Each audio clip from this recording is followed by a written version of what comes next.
Hello guys, and welcome back to another video. Today is going to be a little different, as I realized when I filmed this the first time. The script isn't as long as I thought it was going to be, so when I started doing this look, I was already done with the video, so this beats and breakdown is going to be a little bit different. And the beat is already done, but the breakdown isn't, so hope you rock with me here. Today's gonna be a fun one though, because we're gonna be deep diving into two holidays, and if you guessed by my face, then you kind of might know what one of them already is. But we're going to be deep diving into Day of the Dead and All Saints Day, because if you didn't check out yesterday's video, we're doing back-to-back fall holidays. So that being said, yesterday was Samhain. Make sure to go check out the Samhain video so you learn a little bit more about Halloween and where all that came from. And today we're talking about the Day of the Dead and All Saints Day because they fall on the same day. And with that being said, let's get into it.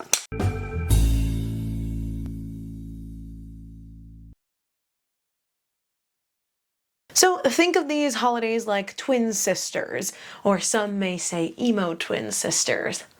Now, think of it this way, right? So there's All Saints Day, All Souls Day, and Day of the Dead. So All Souls Day is the day after, I believe it's November 2nd. That's more of the Catholics' version of the Dia de los Muertos, but All Saints Day, we're going to get into that.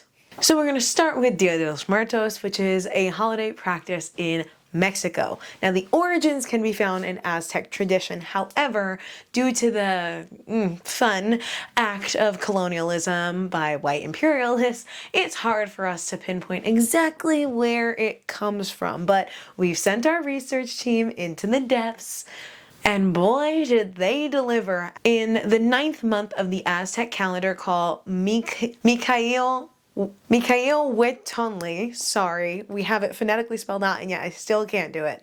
This can be translated as Feast of the Little Dead, which is assumed to be for children who have passed. This type of remembrance was practiced long before the Spanish influence, but the shift of the holiday happened due to colonization. That's right.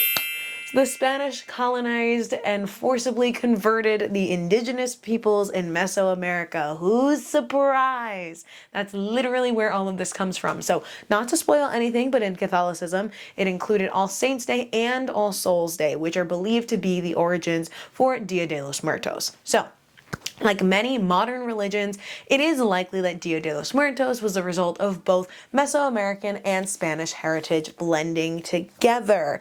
Again, that's kind of where all of this comes from when you really look at it. It's just a lot of colonialism, a lot of colonization, and a lot of old origins. Now, let's talk about the holiday as we know it, right? So you put out an ofrenda. So for the past loved ones, you leave out altars where pictures of loved ones can be found along with their favorite foods and drinks. So this isn't far off from what the pagans, Wiccans, Celtics, etc., are doing in Samhain. And if you haven't seen that video yet, please go do that. Now that's done because it's believed that on November 1st, it's the night where the loved ones are able to cross over, visiting their family, because the veil between the afterlife and this world is kind of like very, very thin. So my name is Bella Hadid. So this day is filled with joy and festivities and celebrating the love we have for our loved ones who have passed. Now, while this is happening in a lot of Latin cultures, mainly with Catholic backgrounds, there are other Catholics that are celebrating a different holiday, but with the same idea. So there's All Saints Day, and that's a day where all saints are remembered and honored. Now this has been going on for a while, but this is done in Catholic and Protestant churches. It's part of All Hallowtide season, and like a good detective, we've tracked down those origins as well. Well, we tried before we went crazy, right? Don't look at me like that, okay? I need you to not look at me like that, because guys, finding this stuff is so hard, but we do it, and especially with All Saints Day and All Souls Day, it's just, there's a lot of overlap. But let's put it this way. This holiday was first recorded when Pope Boniface dedicated the Pantheon in Rome to the Virgin Mary and all the martyrs. The celebration came in converting the Pantheon from pagan to Catholic, which is all very burn the witch of them, I guess. Burn the rich. I have a spell that will summon big booty Latinas. Release the witch.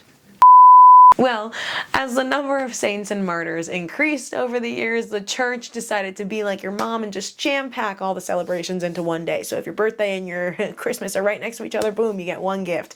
Easy. Now, All Saints Day is a Catholic holy day of obligation, which means that every Catholic has got to get their bus to Mass. So if you're watching this right now and you're a Catholic, just know God is watching you. The day is an appreciation for all saints canonized or not to be remembered for their holy work. That's our short dive into these holidays. Now this is a really teeny tiny video, but just know we put them together really quickly because we wanted to make sure that we had enough back-to-back content for you guys for these holidays. That being said, let us know if you celebrate any of these holidays and tell us your favorite part and how you celebrate. We hope you guys have a spooky time this holiday season. Let us know what your plans are for Halloween. Please be safe if you're going trick-or-treating, and if you're just going out and partying, be safe, cover your drink, have a great time.